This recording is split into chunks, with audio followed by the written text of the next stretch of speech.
This is 365 Sports, powered by Sikkim365.com. Welcome to the Triple Option. Here's your host, Paul Catalina. And joined, as I am every Thursday, by the Minnesota Maniac.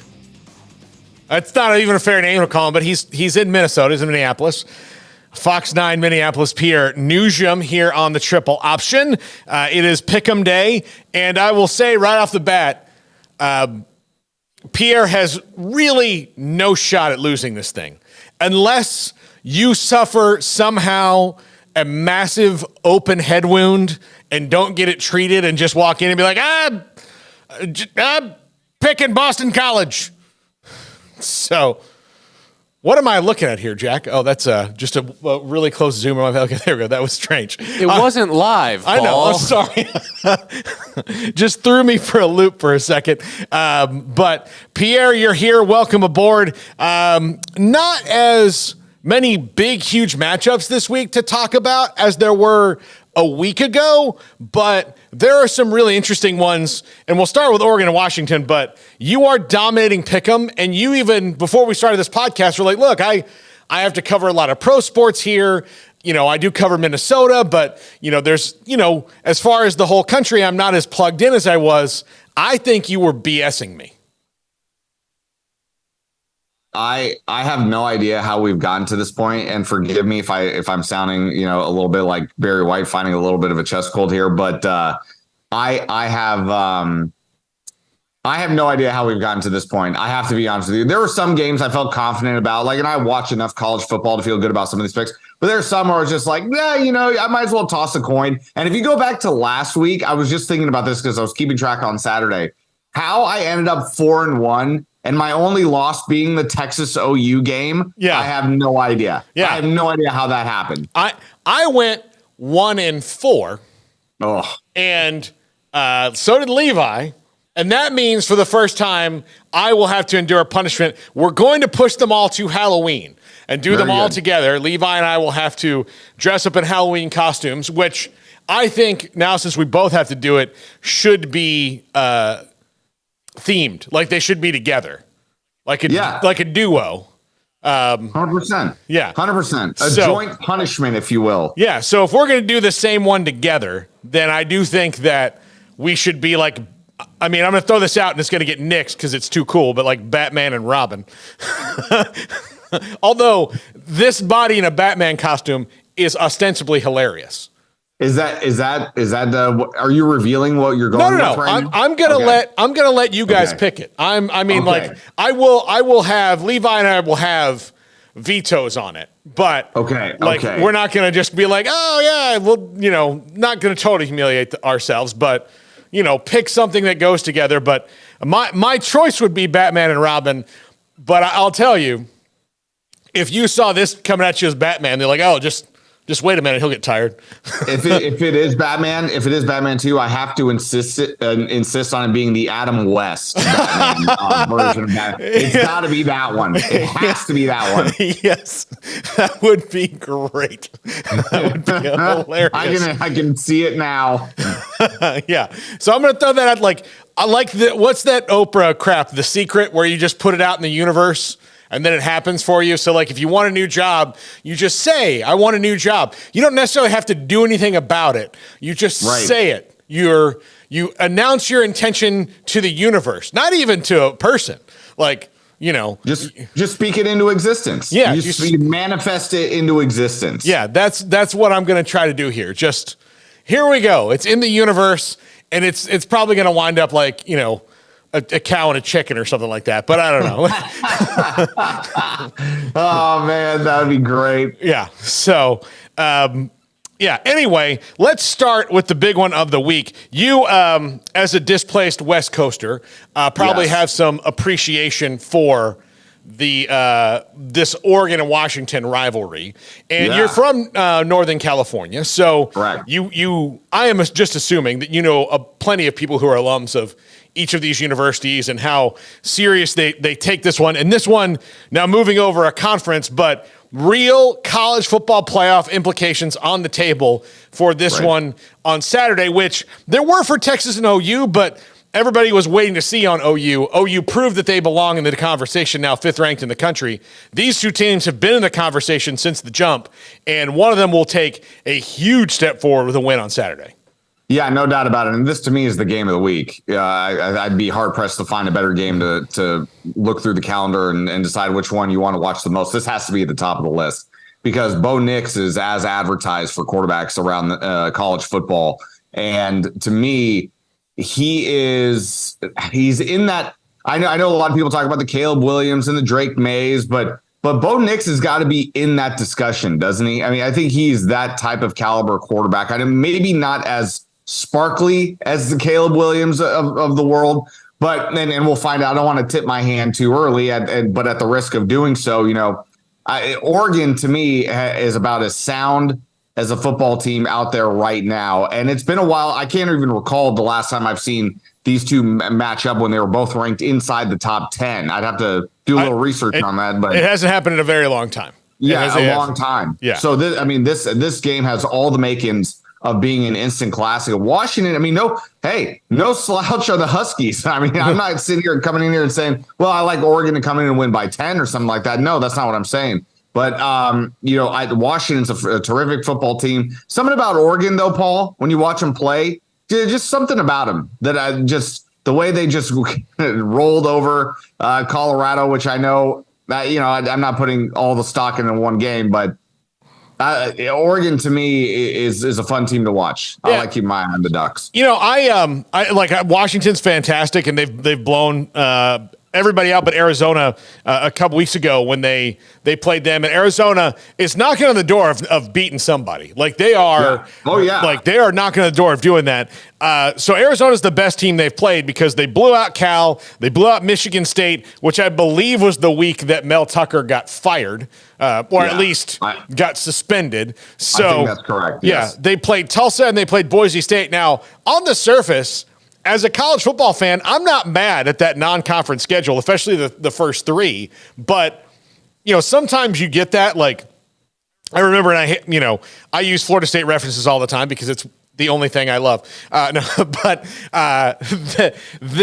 Florida State in 2014 had this fantastic non-conference schedule and kind of struggled the way through it. And they lost to Oregon in the Rose Bowl that year in the first CFP. But there were people talking about how they hadn't beaten anybody, and they're like, and I'm like looking at the schedule, like, well, it's not their fault that the teams that they scheduled, which normally when you play Oklahoma State and Notre Dame and like all these people, like, oh, that's a great non-conference game. Florida was bad that year. Like, you have 3 great non-conference games, and then they all wind up sucking. Like it's not Washington's fault. They have a fantastic quarterback in Michael Penix Jr., former Big Tenor himself at Indiana, seems to have made a great life decision in going to Washington, especially with those receivers, Rome Odunze and Jalen McMillan. They've got just skill position players out the wazoo. They're really fantastic and fun to watch. And I think like when it comes down to NFL scouts, if you were to rate who's going to project more into the NFL, it might be Michael Penix Jr. over Bo Nix. Although Bo Nix, since he, hooked up with Oregon and Kenny Dillingham, who's now at Arizona State, but Will Stein, he's become a guy who is in the moment like such a fun quarterback. Like this is the time you got to go make a big play. The end of halves, he's fun to watch because they could just take the reins off him. Go, all right, go do some crazy Bo Nix stuff, and he does it. He's so ridiculously fun to watch.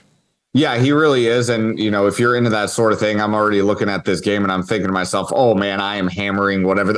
I haven't even looked at the total. Whatever the total is, hammer the over. This game has all the makings of a big time instant classic shootout type of game. And like you mentioned, so much is at stake for the winner here. Moving ahead, to the Pac-12, you got the inside track on the Pac-12 championship game appearance. So this one to me, Paul, it's the one. This is the game of the weekend, and I, for one, can't wait to see it. Washington is a 3-point favorite because they are at home. I think that's the favorite. The over/under is 66.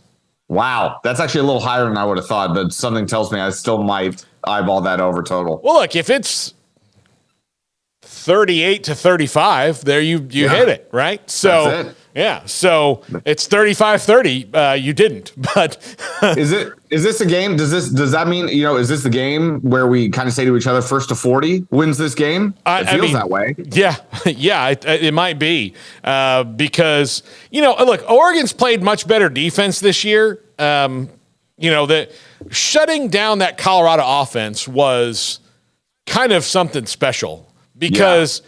Even though I thought that game was going to be a blowout, never in my wildest dreams did I think that Oregon would hold Colorado's offense to 6 because I thought they had, even a game like that, this Colorado team, if they have another one, they're going to that's how it wound up with USC. USC jumped out to a big lead, and then all of a sudden Colorado breaks off a couple big plays, and they're kind of right back in the game. I never thought they were going to be in the game with Oregon because Dan Lanning took that game really seriously, but yeah, he did. Only giving up 6 points, running a fake punt at your own 19-yard line or whatever he did, those kind of things completely took the wind out of Colorado's sails. And I think that's kind of who Oregon is. They are, if they can get if they're hooks in you early, they can kind of crush you, but Washington can give as good as they get. So this is maybe the most exciting game in this rivalry possibly ever. And they say I just see George Kliavkoff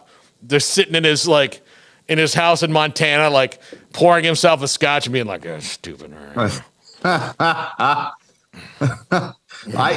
You touched on it a second ago too, because I was just thinking back to that Colorado game all week long leading into that game and the kind of smack talk that we heard from Oregon, and especially from a coaching perspective too, really raised my eyebrows again. I said, You want to poke the bear again with Coach Prime? I'm surprised that they would go that route, and to not only do it, but to back it up in a big way. That told me a lot about that team, and they're ready for any moment. They're ready for any opponent, and they're ready for the spotlight. And I kind of like the moxie that Oregon played with in that week and how it carries over into the rest of the season. So that's why, again, not trying to tip my hand too early, but that's why I've got my eye on the Ducks this week. Yeah, it's not because you are a fan being in Minneapolis. You are a fan of any Mighty Ducks, are you? And you just that fandom came long before I stepped foot in this state. Which, by the way, it is cold and gray yet again. That's what I attribute my sinuses to this week. So we fell off a cliff temperature wise here. I hope it's very nice down in Texas. Look, it's actually it's cloudy today, but it's been quite lovely all week. Oh, so, I'm so glad to hear it. Yeah. So glad. I haven't walked outside and said the F word once. Well, hey, that's a great start to the day. Yeah. That is an absolutely fantastic start to the day. Yeah. As opposed to all summer long, depending how many degrees it was over 100 for each one got a different F-bomb, another one. This is the question. Maybe we'll do this at the end of the season, but it's would you rather the summertime in Texas or would you rather the wintertime in Minnesota? Well, that's something we'll have to come up with. It's not even a debate for me. It's not for me. I'd rather have the summertime in Texas. Yeah, 100%. Yeah, it's not even a second thought. Because look, even though it's so hot outside, there are periods during the day where you can go get in a pool and cool off a little bit, as opposed to where it gets so cold in Minnesota. You can't leave. No. And if you do, guess what happens, Paul? You might die. Yeah. There's you might die. No. So yeah, I would I've had the same debate. Would you rather go through a hurricane or a tornado? I'll tell you hurricane every time because, God's nice enough to tell you when a hurricane is coming. Correct. He gives you advance warning. So wow, what a fair point that is. I never even thought of it that way. As opposed to a tornado where, and you've been in local news in this part of the country. So when a tornado happens, there's just one guy in charge who's like, hey, so I actually have to do my job today, and you guys, down the hatches. Yeah, sit there and listen to me, while I tell you if you can leave the room under the stairs or not. Yes, that's how it is. And yes, I did just take a shot at meteorologists there. Hey, Here's the thing. I like to take shots at our meteorologists at our shot sometime from time to time. So like, oh, you're working today. Oh, interesting. Like, you could have ran the same forecast yesterday and not even shown up to work. Nobody would have known the difference. I was in Hawaii this summer for my wedding and honeymoon. And I watched that guy. You know who the happiest SOB in the world is? A Hawaiian weatherman. There's no comparison. I mean, how do you land that job? Yeah, I don't and the thing is, he goes up there, he's got his Hawaiian shirt on, you know, and he points like, oh, here it is. The high is 82 and the low is 75. And chance of afternoon showers, perhaps, and that's about it. Yeah. And then occasionally, again, everybody gets severe weather, but, that's 1 or 2 days out of 365 a year for him. And look, you were just in San Diego. That guy almost has the same job. Oh yeah. Oh it was, and it was like my dream still to this day is, people thought I got in the sports broadcasting business to be, this big famous sports broadcaster. No, my goal the entire time has been trying to parlay this job into a game show host gig. Oh yeah, because that is absolutely the dream job. But after that is absolutely Hawaiian meteorologist, 1,000%. Yeah. Game show host gig has gotten tougher though, Pierre. Has it? You think so? Here's why. If you look at all the game shows, and I think Drew Carey started this. I'm going to blame Drew Carey, even though he's really good at his job. You and I disagree there, but I know. I'm sure you're a Bob Barker guy, as am I. Correct. I like Drew. I think he's done a good job. Like he has a hard job replacing a guy who but he made a show that kind of is stupid. Like tell me how much this can of beans cost and win a car into something that's like, oh my God. The utter shock and surprise that Drew Carey brings. I'll give you that one. That's an element that he brings. But now it's all like they have a new Pressure Luck, which is one of the favorite ones I had, but it's Elizabeth Banks. Who I'm a big fan of, by the way. Yes. Big fan of Elizabeth Banks. I think she's terrific. But again, she's an act like Alec Baldwin's hosted a game show, and so now it's all a David Spade's hosting one. Meredith Vieira's hosting I forget what that game show she's hosting too. And stop with the celebrities already, okay? Yeah. Regular yahoos like me who have worked their whole lives to get to this point. How about you just throw us a bone? My favorite Super Bowl Radio Row interview, it's in the top 5 ever, was Mark Summers from Double Dare. Yes. Double Dare and not Iron Chef. Well, he was on one of the cooking channel, kicked it off. And I asked him about this very question about it. And we'll get to college football in a second. But it was fascinating. And I jokingly said, when ex-presidents from different parties retire, they become friends because they can only talk about certain things together. The reason that George Bush and Bill Clinton are friends now is because they can't just I could be friends with George Bush and be like, what really stressed me out was when I had to send troops to war. And I'm like, I had a dentist appointment that was a son of a bitch the other day. I can't say the same thing. So I asked him, I said, is that the same way with game show hosts? He goes, I'm not even making this up. He's like, I had dinner with Pat Sajak right before I came here, and we were talking about game show stuff. I was like, oh my God. That I would to be a fly on the wall at that dinner conversation. I know everybody listening right now. Yes, we've gone off the rails, but man, to be a fly on the wall for that conversation. Here's the other thing. I then said, well, do you like Wink Martindale and do you guys get together and play poker? And he's like, I mean, yeah, we have. I was like, man, I wonder what Chuck Woolery's doing these days. That's exactly what was Chuck Woolery like? All these things. Richard Dawson's dead, but he was the dude on the Family Feud. So, goodness gracious. Yeah, I mean, the Family Feud is Steve Harvey, comedian. Oh, my number one show. My favorite show on television, by the way. But he is fantastic at that job. Fantastic. He's perfect for it. He's perfect for it.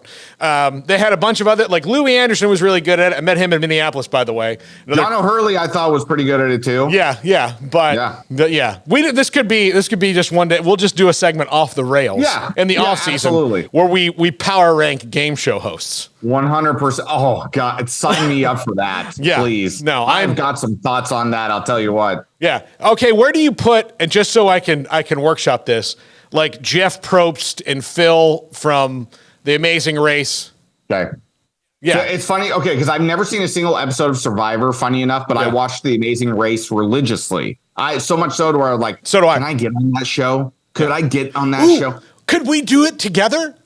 Look at that. Look at what we've got, man. We've got a tag team champion here for Amazing Race. My wife and I have talked about it, but I don't want to I don't want us to be. You and I wouldn't argue like that. No, we really wouldn't. We would just need our sleep, and then as long as we're getting our sleep, we are good to go. Yeah, we'll be fine. We're good to go. Yeah, that would be great. I'm putting Phil up there, not probably in the upper echelon, but very he's enjoyable smooth. host. He's smooth. Yeah, he's smooth. I would agree. He's very smooth. I would agree. All right, 100%. You know who else is smooth so far? North Carolina. Yeah, what a segue. Boom. That segue of the day right there. They play Miami, who Pierre is coming off, and I've talked about this with the other co-host this week, but the most humiliating loss in their history. And I'm not they were blown, like Florida State blew them out last year. They lost to Middle Tennessee State and Duke in like back-to-back weeks last year, very badly. And Georgia Tech humiliated them last week because of the way that happened. I think this is going to be a really good game because I think Mario Cristobal and his staff are going to be so locked in, locked in. Now, the opposite of that would be they're so in their heads about Georgia Tech that they overcoach maybe a little bit, as opposed to last week where they totally undercoached in the wrong moment. So we'll see there. But I do think this is going to be a good one. And this is going to be, all right, North Carolina's hosting this game. Miami's going to have a chip on their shoulder about trying to prove that they are actually good and that last week was a total fluke and not to pay attention to what happened. But Tez Walker is going to be full speed in this game that they just got back from the, void he was stuck into the NCAA, whatever it was. Whatever you want to call it, yeah. Yeah. So he's back. Excuse me. Sorry, I'm just getting so excited. But I think this is one of the more interesting games of the week. When you texted me to kind of give me the lowdown of what's ahead on the podcast today, before I even read the text message and I saw this from you, I thought for sure that it was going to say, Pierre, we're doing 45 full minutes on Mario Cristobal's absolute blunder. So you could talk about Miami just absolutely wetting the bed in a situation where that absolutely blew everyone's minds. I wasn't watching the game live, but I got 3 text messages from people. They said, tell me you just saw what happened in Miami. I said, no, I didn't. And I went and I read what happened on Twitter, or X now, sorry. And then I went to go see the highlight of what happened. And I stood there, mouth agape, in complete and utter disbelief of what I just saw. I don't understand. And in my head, you know how sometimes we do things, we try to take our mind into the minds of a college football coach or a coach in general. It's like, let me try to rationalize this and understand why maybe he would have gone with this approach. And for the life of me, I could come up with zero excuse and zero reason for this to happen. Even if you want to run the ball, you got to tell your running back, don't even try to hit the hole. Maybe just run laterally and just kind of, if you don't see anything, just slide. Just slide and take a loss. Don't even try to hit the hole. So I'm sitting here thinking to myself, what was Mario possibly thinking in this situation that could justify this decision? And I couldn't come up with a single answer for you. Here's the thing. He was not thinking. That's where it was. He was not thinking. He was just... He and Shannon Dawson, his offensive coordinator, were just going. And, the thing about and he did it before at Oregon. I keep saying, he did it before. Oregon lost to Stanford because of the same kind of thing. And, here he is again. He learned nothing from that. It does speak to the whole, coach, quarterback, culture thing that Tyler Van Dyke wasn't no. Yeah. Maybe we should run something else here, Coach. You ever heard of victory formation? I hear it's the best play we can use. I mean, my thought is they've done it before. It's not he's like, hey, this is they used that last time out. We've got them right where we wanted to get them. We don't need to put any extra sauce on this. We can just leave with our lives beating a team that's we were supposed to beat by much more. Let's just get out and restart. And then here you have Georgia Tech then go right down the field and, you just weren't. In 25 seconds. With no timeouts. With no timeouts.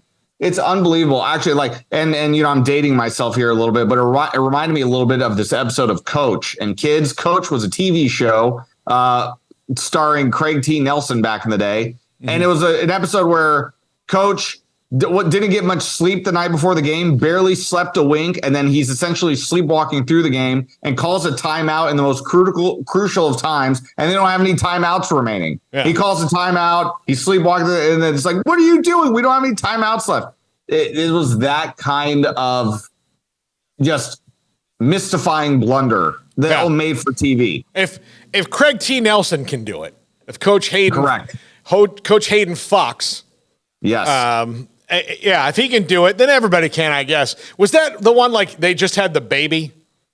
I think it was I'm pretty sure that was later on. Okay. Yeah, I think that was a later on episode of Coach. Yeah. Okay. Yeah, I think so. Yeah. But no, that's a great analogy for it. Just was. And I would love to come up and barbecue Miami for this, except 2 years ago, Florida State lost to Jacksonville State, and Mike Norvell's answer to it was well, they had a timeout, and we didn't we kind of played our base defense because we wanted to make sure that we could, not let them use that timeout. Man, if they got that play off and still had at least a second left while you tackled them in, more power to them, because there's only 7 seconds left when they went back, and they were lined up in man and not, prevent, knowing the only thing Jacksonville State can do here is this one thing. That's all you have to stop. And so, it was, I'm not going to make fun. I do know, because Mike Norvell, he probably in certain circles has not washed that off yet. He's going to have to win the ACC, and then it will. And Mario Cristobal is going to have to do some things because it will always be with him. Could you imagine, and I'm not sitting here saying that I think that would be Miami's only loss of the season, but could you imagine if that ended up being Miami's only loss of the season somehow? Yeah. Could you just possibly imagine? Yeah. That would just be... I can't even believe, because he's gonna have to hear about this the rest of the season, not only the rest of the season, but for God knows how long after this season. But look, if it is their only loss, it means they would have beat North Carolina this week. It means they would beat Louisville, who is a surprise team, and it means they would have beaten Florida State. So they might wind up and then they would have won the ACC, and they would have beaten Clemson. So that would be, in terms of a resume loss, I don't know how much that would hurt them in the end with all the teams that you just mentioned if they do end up beating them. But I mean, what if it keeps them on the outs? Depending on how everything shapes up, what if that's the loss that keeps them outside of the top four? Yeah. That would be insane. Yeah. Insane. And see, here's the great news about the 12-team playoff is that if you've got a good team and your coach brain farts, yes, if it's only one brain fart, then you can overcome it.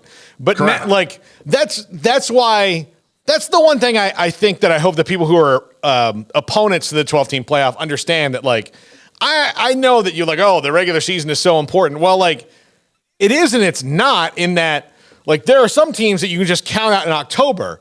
This makes November way more important. When you're down the stretch. So yeah, I think that's what'll make it better. All right, one more game to talk about before we go to the break. USC and Notre Dame. Notre Dame is the favorite in this game, a 3-point favorite at home. The over-under is 60.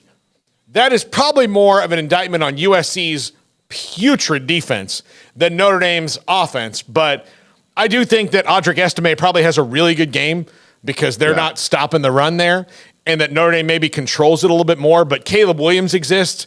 This one's interesting in South Bend. Notre Dame got physically manhandled by Louisville. They really did. Louisville was ready for that and kind of announced their presence with authority in that game at home, which is Louisville's not a place you want to play at night when they're feeling themselves. They've got really great fans there that will really get into it, and they Notre Dame felt the home field advantage that they had there at Papa John's Stadium. So. Yeah, one of the best named stadiums in all of America, no doubt about it. When I look at Notre Dame, to me, it starts and stops with Sam Hartman. And when I watch Sam Hartman, I see flashes. When I watch him play, I'm like, man, I think this guy's got a heck of a future. I think he can really, really, really be something. And I think people are undervaluing him a little bit, even with how well he had played up to the Louisville game. And then we get the Louisville game. And I think to myself, no, Sam, why? But I have to be honest. I'm a little, even though I know people. We all saw what happened with USC and Arizona. We all saw what happened. But to me, to see that Notre Dame is being favored in this game, I'm still a little surprised by that. Yeah. I know we got I know it's USC Notre Dame. I know it's at Notre Dame. I get I get everything surrounding the pomp and circumstance of that. But when I'm looking at these two teams right now, I don't really see Notre Dame being in a position to win this game. I really don't. I think USC is a much better team overall, even though, like you mentioned, yes, defensively, they were terrible against Arizona. Terrible. But I still think USC has enough firepower there to get past Notre Dame and possibly get past Notre Dame somewhat comfortably. Yeah. That's kind of where I'm leaning there. All right, we'll take a break right here. When we come back, a shorter segment. Who's got the clearest path to the CFP that's not named Georgia or Michigan? We have to take them out because, yes, they both have Michigan actually doesn't have as clear of a path as Georgia does right now. But even still, let's just take those two out because they're the two favorites. Let's throw everybody else in the mix. This is the Triple Option on 365 Sports. If your business is like most, you need things done quickly. But if you're still tying your critical applications together on multiple shared public networks, you've probably been feeling the slowdown. And that's no good for business. A private UPN fiber network can get you and your business moving at the speed of light. Whatever you need, we can build it. Internet, Metro Ethernet, Waves, dark fiber. We deliver custom private networks and are focused on business customers only. Our next generation 100% fiber optic infrastructure offers you low latency and ultra scalable bandwidth with speeds up to 100 gigabit to run your critical applications. Your connection won't be limiting your performance anymore. It's diverse and scalable, so it can grow and change as your business grows and changes. And with a secure carrier-grade private network, you'll have all the reliability you need. Contact UPN today to learn more. Fast just got faster. This is 365 Sports, powered by Sikkim365.com. Welcome to the Triple Option. Here's your host, Paul Catalina. Welcome back, Paul Catalina, Pierre Noujaim, Fox 9, Minneapolis. And Pierre, Minnesota, after the Michigan game, do you like, how do they pick themselves? I want to ask you this real quick. How do they pick themselves off the mat? Well, I think what they have to do first and foremost is get healthy. They've been, and I know that you can say that about just about any team in the country, but they really have been missing a lot of key pieces. First and foremost, Darius Taylor, their running back, who has been an absolute freshman sensation. And on top of that, defensively, Cody Lindenberg, who's we haven't seen him all season long. He was going to be their starting linebacker. This was supposed to be a big year for him. Had an injury in the preseason. Went through the walkthrough from what I was told, went through the walkthrough before the game in North Carolina, was supposed to play in that game, had a setback in the walkthrough, and we haven't seen him since. So getting healthy would be a great start. But for me, especially with the way that, they've lost 3 of their last 4 games, I think it's just about maintaining trust in the process and the scheme. And to be honest, when you look at the schedule the rest of the way outside of Ohio State, the Big Ten West, as it is every year, is always wide open. I don't see any one team being all that much better than the other. So they have to just kind of sit down and say, listen, it's still all right in front of us. And it is in the Big Ten West. Yeah, absolutely. Of course, Florida Rosedale's next, right? No, yes. Because they're off this week? Well, they're off this week. So I took my brain off of Minnesota football for a week. But yes, I believe that's correct. Yes. All right, good deal. Okay, of the teams not named Georgia and Michigan, who do you feel, Pierre, has the clearest path to the college football playoff? Even as we say Michigan, does if we're leaving Michigan off the table, does that also kind of offset Ohio State and Penn State? Yeah, they all have to play each other. So they don't really. That's not those three don't really have a clear path, right? Right. Because there's a very real scenario in that regard of the Texas Tech OU thing where everybody trades off a loss with a different team, and then they're sitting there the Spider-Man meme with one more, right? Pointing the fingers, So that's what they're doing. So if Michigan loses to Penn State but beats Ohio State, Ohio State beats Penn State, all those things that could happen, it's going to be weird, Right. So that essentially answers the question. Yeah, I don't think either. For me, it's Oklahoma at this point. I think. Is it not Oklahoma? I mean, Oklahoma's got to be a contender for that. You look at their schedule the rest of the way. Kansas, I think, is the only ranked opponent left they have on the schedule right now. Yeah. So for me, it's Oklahoma. They have everything in front of them. They control every bit of their own destiny, in my opinion. So I think it's got to be Oklahoma. Yeah. No, I mean, look, they've got a UCF team who's struggling to stop the run next week. Kansas, like you said, Oklahoma State, who had a nice win against Kansas State, but may have just exposed that the rest of the Big 12 is just kind of this clump in the middle. West Virginia is the probably scariest one because they're playing with a lot of confidence right now. Sure. And then BYU and TCU who play each other this week, and I think that the rubber's going to meet the road in that game a little bit there. So, Oklahoma is one. Look, even though they took a loss to Oklahoma, I think the second one I'm going to say is Texas because all that they would have would be Oklahoma in their way. And then depending on, how Alabama fares the rest of the way, if Texas can win out, they might find their way back into the CFP. Now, they're probably going to need some help somewhere else, particularly I would say the Pac-12 and the ACC beating up on each other so that you have that, you don't, the Big Ten, all those other conferences kind of beating up on each other because I'm assuming right now that Georgia's not going to lose. I don't see it happening for them. Same. I have said that I think it's going to be hard for them to keep up their winning streak because a weird team's going to get them. But they've already had 2 scares in a row and then responded to that game against Kentucky. And I just can't see it. I just don't. I may have to back off of that. But I do Florida might be the best team left on their schedule, and they're just kind of average. So that's to me, and this is the other interesting part of this debate and this conversation. Like you just said, especially when you look at the teams in the Big Ten, it always feels like it's a 3-team race. And what if? And I'm just sitting here thinking to myself, what if Penn State ran the table? Obviously, they would automatically be in. I mean, there's no question that Penn State would be in. But do I think that's going to happen? No. I really would have loved to have seen that game last week between Ohio State and Maryland. I would have loved to see that game being played in Maryland. I think that could have gotten a little extra spicy. But Ohio State went out and proved it against Maryland. So, that 3-team race in the Big Ten. Yeah, you're right. Somebody's going to have to knock off somebody here in order to kind of clear the path a little bit by the end of the season. Yeah. I'll throw a plug in that Florida State should have a pretty clear path. I mean, they do have Duke and Miami and Florida left on the schedule. Look, they get 4-2 Syracuse this week. I don't think that's actually going to be, as big of a problem for them. I mean, I think Syracuse is solidly in the second tier of the ACC, and they've kind of proven that year over year. You saw what happened last week against North Carolina, and the week before against Clemson. The better teams just kind of beat them.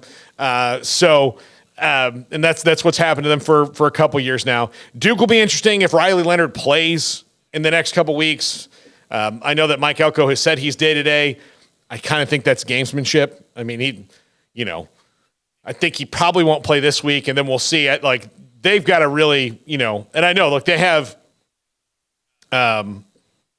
FSU next, but in a week. But this week, when they play against NC State, I think they can maybe get by without him.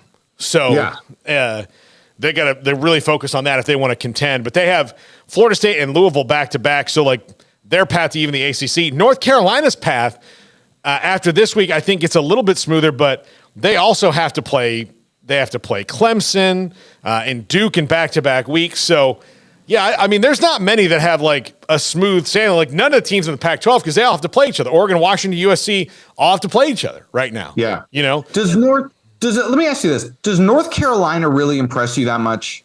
So when I'm looking at it's like I'm not really sure what to make of North Carolina, to be honest. Like I don't feel like they're as good as where they're ranked, but it's maybe I'm undervaluing them a little bit. Ask me after this week. Yeah, like if you go in and beat Miami in it's kind of the same vein you beat Syracuse and Pitt, then like okay, and Pitt's not a good team, but like if you go in and beat them and you kind of handle that and officially kind of end their shot at the ACC title. Like if you do that, then you've taken out. Sure. Yeah. If you take out another contender for the crown, because Miami's like right now, there's 4 legit contenders for the ACC title: UNC, Duke, Miami, Florida State, 5, Louisville. So there's 5. So the more you take out there, and UNC, Florida State, and Louisville won't play each other. So there's a scenario where they could all wind up with the same record. No doubt. And then you go to like this cacophony of tiebreakers. That's we reached deep into your vocab book for that one. It might even have been the right usage for it, but I'm impressed. Yeah. So it's Not just even weird. The right pronunciation. Cacophony. There you go. There it is. Yeah. There it is. Yeah. I'm impressed. Yeah. I'm impressed. You like our producer, Mr. Well, actually over there. Yeah. Is that on his business card? Yeah, Mr. Well, actually. Well, Chicks actually, love it. Well, actually, I don't get paid enough for business cards. Oh wow, guys! See, you know what that sounds? You know what that sounds like to me, Paul? Yeah. That sounds like 28-year-old Pierre Noujaim. That's exactly what he would say. That's something he would say. So take a good look, Jack. That's where you're headed. Oh yeah. Come up to the great bold north, Jack. So anyway, all right. Well, enough messing around. It's time to do some picks. Right after this, Pierre continues his dominant run, probably. This is the triple option on 365 Sports. If your business is like most, you need things done quickly.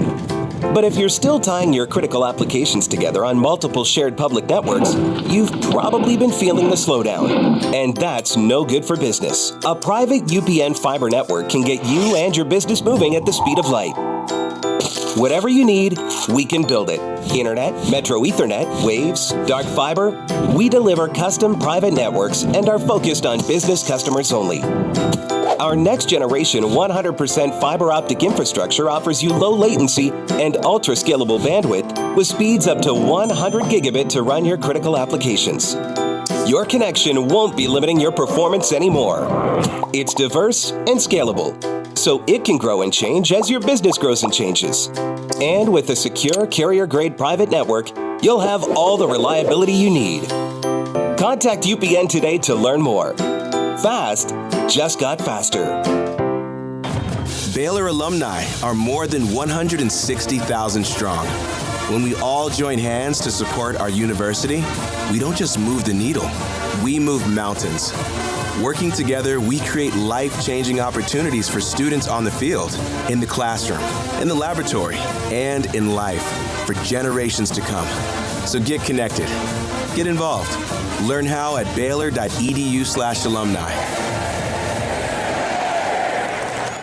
Stepping into the boots of a U.S. Army officer can add confidence and leadership skills to your son or daughter's career path. See all the things they can achieve in our boots at GoArmy.com. U.S. Army Waco Recruiting Company, 254-598-8131 or 254-776-1543. Pizza, burgers, and Bears football. There's no place around Waco that serves them all other than Bubba's 33. Come show your green and gold and enjoy some of Waco's best food and beverages while watching your favorite team, the Bears. When real Bears fans get hungry, Bubba's 33 is the #1 spot for ice-cold drinks, hand-stretched, stone-baked pizzas, and bacon-infused burgers. Join us for indoor or patio dining. Bubba's 33, Waco's restaurant and proud supporter of Baylor Bears football. Sick 'em, Bears. It's another time to speak with Samantha Duvall from TexasBeefHouse.com, handles the marketing, and someone that you will talk to a lot when you do call for the great product of the Texas-raised Wagyu beef. It's college football season, tailgating, it's a big deal. People love to put beef and pork and chicken, etc. on the grill. Let me know what you have. We've got everything. If you've got a morning game, you can get our breakfast sausage or our bacon. You can tailgate with some breakfast tacos. If you've got an afternoon or evening game, we of course got our hamburger patties. They're half-pound patties, 4 patties to a package, and we even have jalapeno and cheese patties. They're amazing. They'll blow your mind. Just that extra flavor, not too spicy. They have a high-heat cheese so they don't melt on the grill, and our patties don't shrink up on the grill either. Anytime you order, use our code STICK'EM10 to get 10% off your order of $100 or more. Where is the best beef in Texas? Your house. When you order from Texas Beef House, unleash the flavor of Texas-raised Wagyu from our pasture to your plate. That's Samantha Duvall, TexasBeefHouse.com. There are 26 letters in the alphabet, over 600,000 words in the dictionary, and just 3 of them said together can change everything. Let's order pizza. Those 3 words lead to dough made from scratch and 3 fresh signature cheeses that blanket golden crust in a heavenly melt on Marco's Pizza that'll blow your mind. So visit Marcos.com to order and stop by Marco's Pizza in Belmead, China Spring, Woodway, and in Robinson. Marco's. Pizza lovers get it.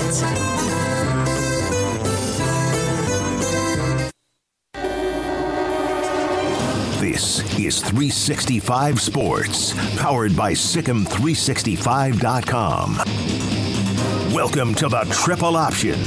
Here's your host, Paul Catalina.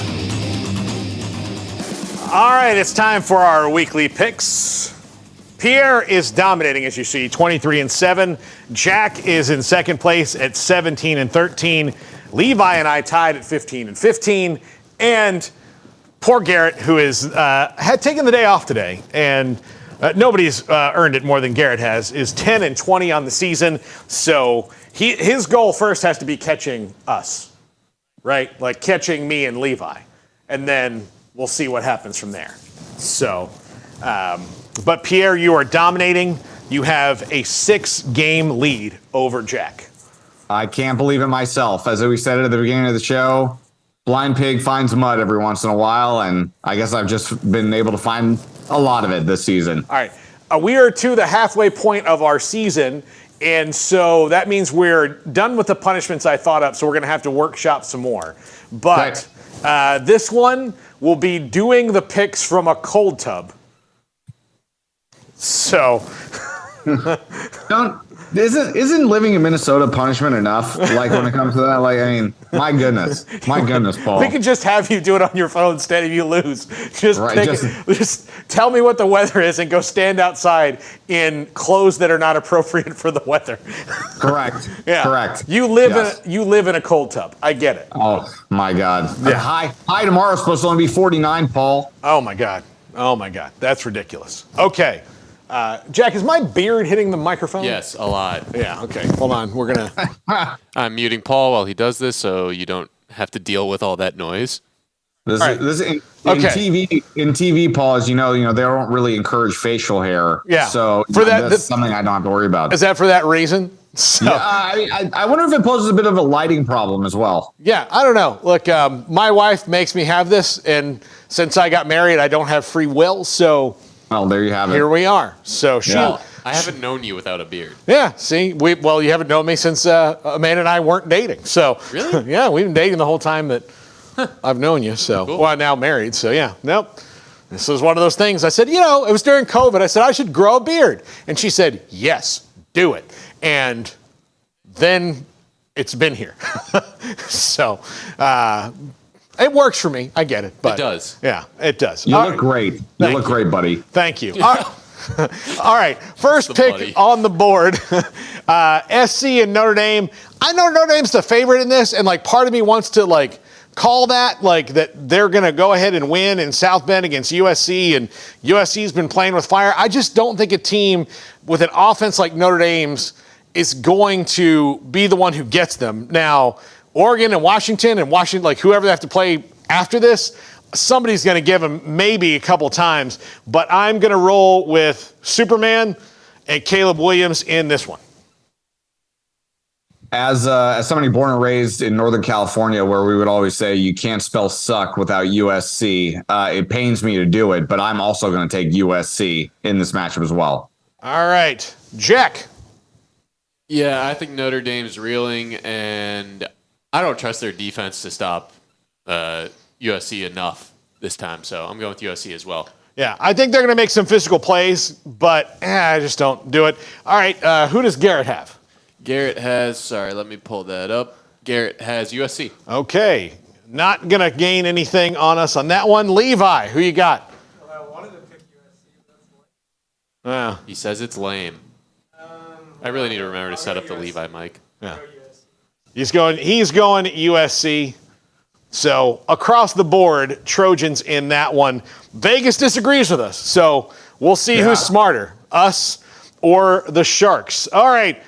UCLA, Oregon State. Levi, who you got? UCLA. Okay. Yep. California dreaming. Levi is. Okay. Garrett. Garrett has Oregon State. Garrett has Oregon State. All right. And since they're in Corvallis, I'm going with Oregon State as well. All right. Picking the home team right there. Pierre, who you got? I was the only one that picked UCLA last week, and I have to tell you, I'm not going to do it again this week. I'm going to Oregon State. All right. I thought I was going to make up some ground there. I am going to take UCLA and their defense to make some noise here against DJU.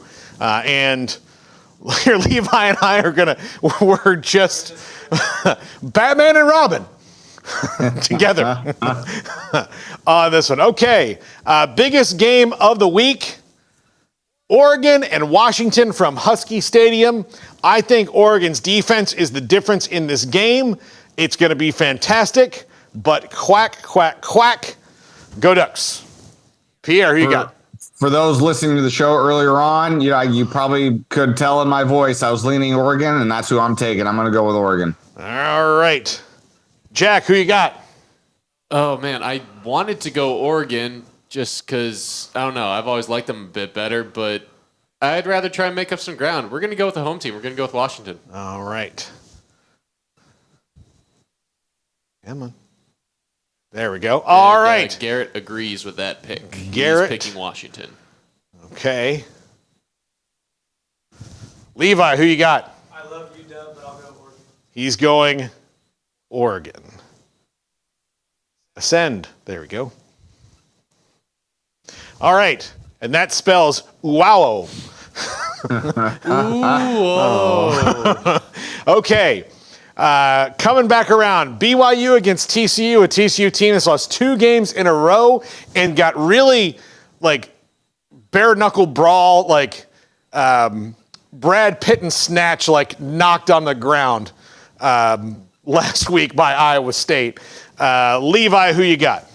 I'll go BYU. I know nothing about TCU. Yeah. Hoover is his name. So we'll see if he takes after President Hoover and is bad, or Hoover vacuums and is good. I don't know. So Garrett and I had to pick this one in our Big 12 picks over on the College Chaos podcast. Yeah. And he took TCU. Okay. He's taking TCU here. And I'm taking BYU because as much as TCU got out-physicaled last week and needs to show they're more physical this week with the whole Kazkazadi, Sonny Dykes yelling match on the sidelines, I don't think they're capable of out-physically BYU. They might be able to hit the same level, but I don't think they're capable of beating them in that way. So, all right, Pierre, who you got? I'm going to take BYU in this game. Yeah. I know Kazkazadi a little bit from his time here. I don't put much behind that argument.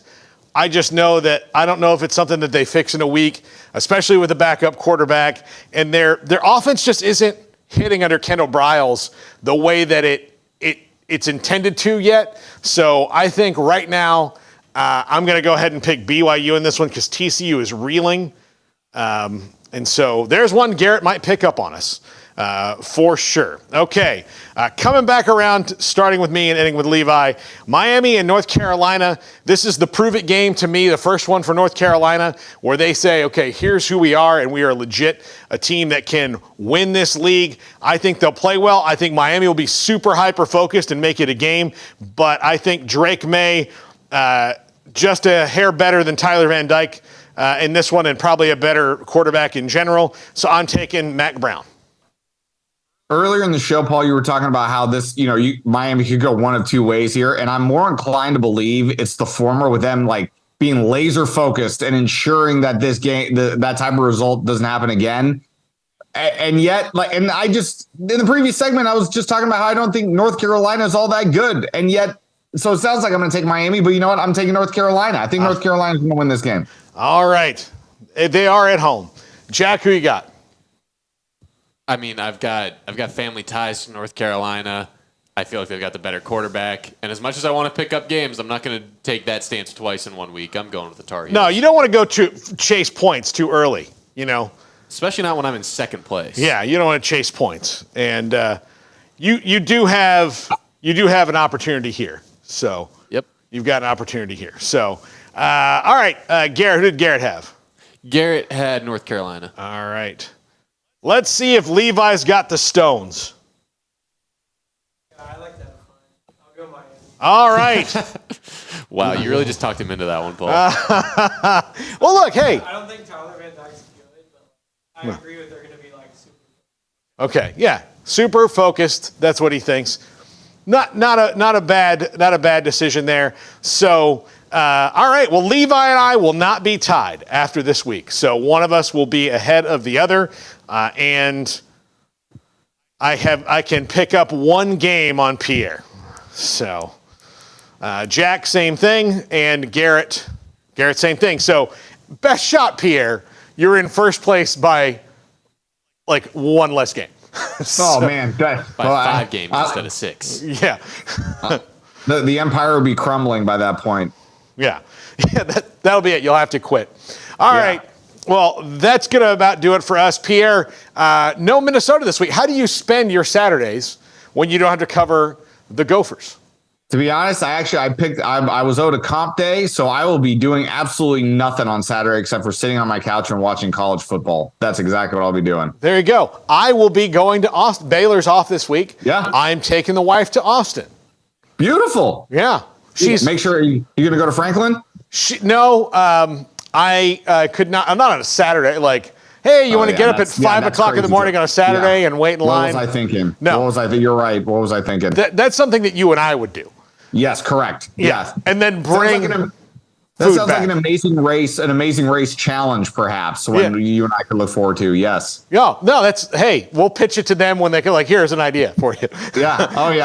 Who can get to the front of the line fastest at Franklin Barbecue? I love that idea. Yeah, that one.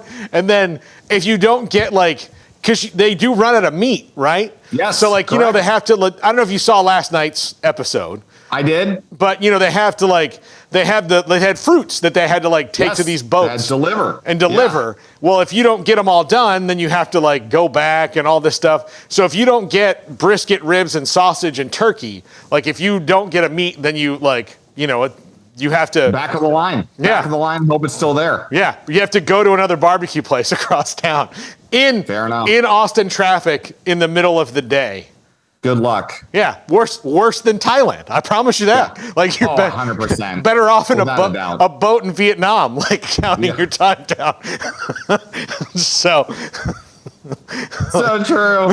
Yeah, absolutely. I'm loving that we can talk about The Amazing Race, which we might do more often than not. Yeah, phenomenal show. Yeah, this could be the first of our many audition videos for Phil and the gang. Cannot wait. I hope the people at CBS are watching. Yeah. All right, let's do it. This is the triple option for Pierre, for Levi, for Jack, and Garrett. We're back again on Monday. Have a great football weekend, everybody. If your business is like most, you need things done quickly. But if you're still tying your critical applications together on multiple shared public networks, you've probably been feeling the slowdown. And that's no good for business. A private UPN fiber network can get you and your business moving at the speed of light. Whatever you need, we can build it. Internet, Metro Ethernet, Waves, dark fiber. We deliver custom private networks and are focused on business customers only. Our next generation 100% fiber optic infrastructure offers you low latency and ultra scalable bandwidth with speeds up to 100 gigabit to run your critical applications. your connection won't be limiting your performance anymore. It's diverse and scalable, so it can grow and change as your business grows and changes. And with a secure carrier-grade private network, you'll have all the reliability you need. Contact UPN today to learn more. Fast just got faster.